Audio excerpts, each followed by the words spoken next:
The global population today is coming up on 7 billion, a figure that we're expected to hit sometime later this year or early in 2012. The world adds nearly 80 million people each year, and 95% of that growth occurs in the developing world. There are three forces that drive demographic change. Of these, today, fertility, the average number of children born to each woman, has the greatest role in affecting population trends. And that's because mortality rates have declined enough worldwide that thankfully most children who are born today survive to reach adulthood. Migration, the third trend, is important, but its demographic impact is still smaller than that of fertility on the global scale. Today, we are in an era of unprecedented demographic divergence, with population trends moving simultaneously in different directions. Some countries are beginning to experience population decline, while others continue to grow rapidly. But it's important to keep in mind that the scale of these two shifts is quite different. So you can see, for example, that sub-Saharan Africa is projected to grow by over 50% by 2025, while Eastern Europe and Russia, which are starting to experience decline, will decline by a much smaller percentage over that period. In making population projections for the future, an important consideration is what can the demographic history teach us? So, by the 1960s, fertility rates were already around 2 children per woman, the rate of replacement that maintains a population at a stable level in developed countries. At that time, many countries and donors, including the U.S., initiated family planning programs across the developing world. And these efforts had very significant effects in much of the world, especially East Asia and Latin America. You can see the steep decline in fertility rates for the developing countries and the world as a whole on this graph. The two rates track each other because, of course, most countries in the world are classified as developing. But this decline has not been true everywhere, as you can see for sub-Saharan Africa. Fertility rates there have declined, but very slowly, by just 1 child per woman over the past 40 years. Now, the projections for the future demonstrate the assumption that every country will converge at a universal fertility rate around 2 children per woman, and world population would reach just above 9 billion by 2050. But this assumption does not account for recent trends in many countries. You can see this steep downward decline projected for sub-Saharan Africa, as well as the upward trend in fertility that's projected for developed countries. But most of the lowest fertility countries have been steadily declining for some time now, while fertility rates remain stalled at very high levels in sub-Saharan Africa. So we have to ask whether this convergence is really a likely scenario. The 9 billion projection depends on a lot of changes to current trends, so it can't be taken for granted.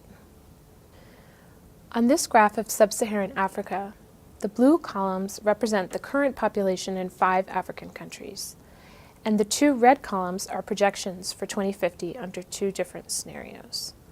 The middle column assumes declining fertility, and the column on the right assumes constant fertility at today's rate.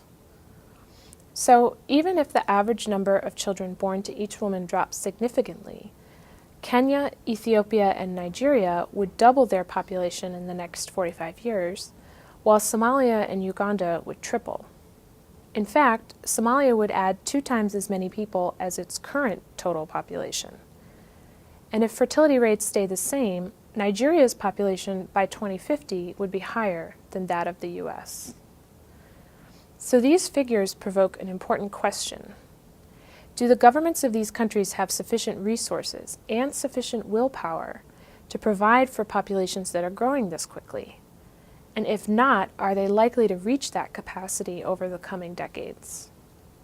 Here are similar projections for some countries in the Middle East and South Asia. Some countries, such as Egypt and Saudi Arabia, are still growing significantly, but at a slower pace than many of those in Africa. But others, like Pakistan, Yemen, and the Palestinian territories, will have major growth to contend with. Pakistan, with an average of 4 children per woman today, would nearly triple by 2050 if that rate remains unchanged, and the West Bank and Gaza would quadruple. Today we have the largest generation of young people in history, with more than half of the world's population under the age of 30. The vast majority of youth live in developing countries, where they will continue to comprise the largest share of the population. The opportunities that are available or not available to these young people will determine their country's futures. As we move into a discussion of age structure, it's important to keep in mind that large youthful populations contain tremendous potential, but many governments are going to face serious limitations in incorporating such growing numbers into their schools and labor market. The demographic transition is a decades-long process that many countries have already completed, moving from high mortality and fertility rates to longer life expectancies and smaller family size. However, because of the demographic divide, countries are in different places along this transition, and the progress in some countries has not been replicated elsewhere, especially in sub-Saharan Africa, the parts of the Middle East and Southwest Asia. In the countries at the beginning of the transition, with fertility rates above 4 children per woman, populations are on track to double in less than 40 years.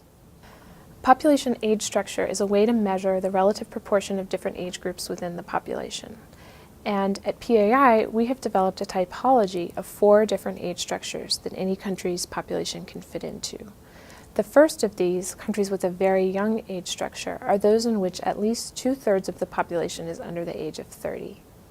Once fertility rates are starting to decline, countries have a youthful age structure, but still more than 60% of their population is under 30.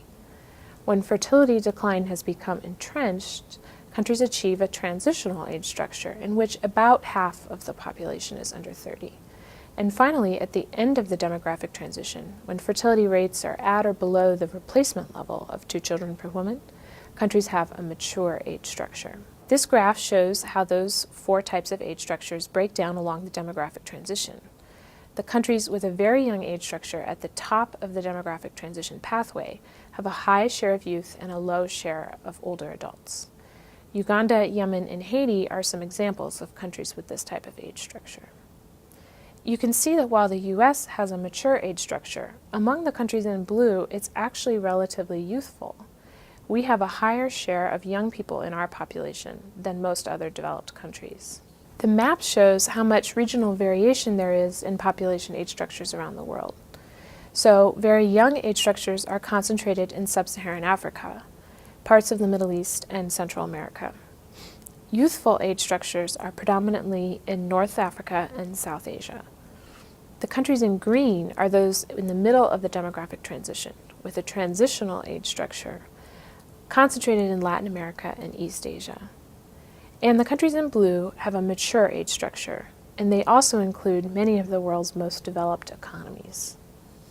This graph is known as a population profile. Each of the horizontal bars represents a 5-year age group within the population. Males are shown on the left and females on the right, and it starts with infants and young children on the bottom, rising up to older adults on the top. The numbers along the bottom of the graph tell us the share of the country's total population that fits within each 5-year age group. So for example, here in Afghanistan, we can see that at nearly 1/5 of the country's total population is comprised of children under the age of 5 when you add males and females together. Countries with age structures like this have at least 60% of the population younger than 30. They have high fertility rates and very rapidly growing populations. Indonesia is an example of a country with a transitional age structure. Its fertility rate has declined over a period of years, and this is reflected in the shape of the age structure. The relative size of younger age groups has flattened out and is similar to each other, so the pyramid shape among the younger groups has turned into more of a box. And finally, Japan and the US show that there's a lot of diversity within these age structure types. Both of these countries have a mature age structure, but the difference in their age structures is obvious, especially among the younger age groups.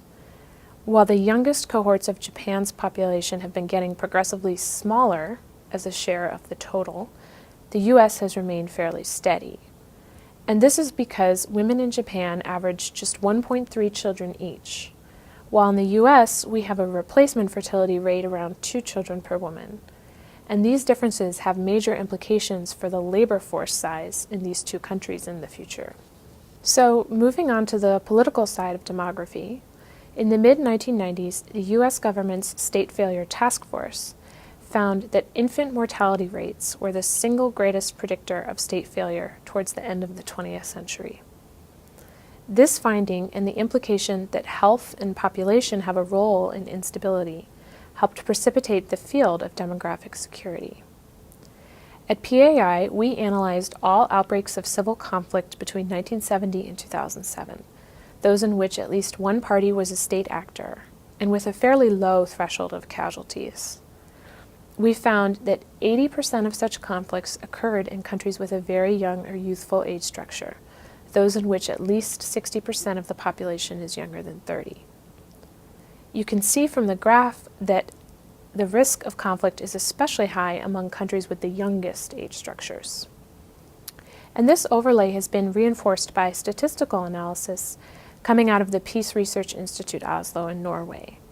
A researcher there controlled for economic and other factors and found that countries with a so-called youth bulge are 1.5 times more likely to experience civil conflict. This is not a relationship of simple cause and effect, but it's a very consistent pattern.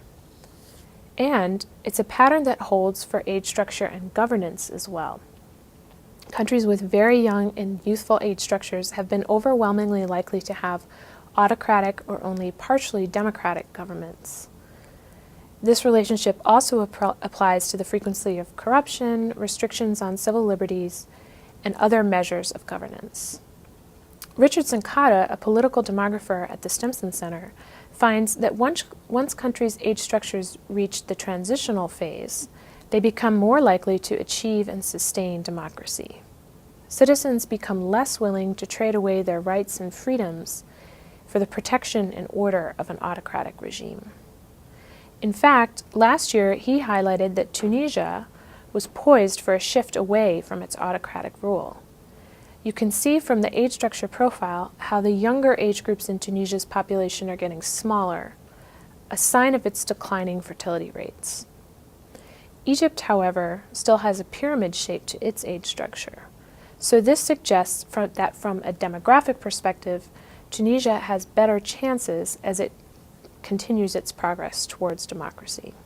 So population dynamics and age structure, though they don't serve as the spark for outbreaks of conflict, contribute to underlying pressures in an important way. And this relates both to opportunities and motivation for conflict. In a country with a large youthful population, there's little opportunity cost to joining a rebel group because there are few other alternatives, and this facilitates recruitment. Demography can also contribute a motivation to joining an uprising because with too few jobs, many young people are shut out of employment, creating both a grievance and an economic need. When you consider populations as a whole, the likelihood of conflicts erupting in countries with youthful populations becomes even stronger when there are low rates of secondary education. So, governments in countries with very young age structures face consistent and growing demands to provide economic and social resources. Demographic analysis, in combination with other political and economic factors, helps identify countries at risk. Unlike most other social sciences, demography allows for a fairly informed projection into the future. Countries with very young and youthful age structures are vulnerable to higher risks of civil conflict and to undemocratic governance. In countries with limited economic and social resources, population trends pressure governments and can facilitate the opportunities and motivation for participation in insurgency. To counter this, governments need to scale up the provision of education and jobs for young people. This will be a challenge for many countries, which suggests that demographic projections should be an important component of development and foreign policy planning. It's important to keep in mind that age structure is not static and can change. We often refer to this as demography not being destiny. What matter most are government capacity and the political commitment to carry out effective policies. And we know what many of those policies are, starting with the basics, like family planning. Governments, NGOs, and country partners can work together to provide these services. Today, 215 million women around the world would like to avoid pregnancy but are not using contraceptives. Education and the broader empowerment of women pay countless dividends in terms of individual and societal well-being, while also affecting future age structures. So the policy decisions that we make today will shape our demographic future.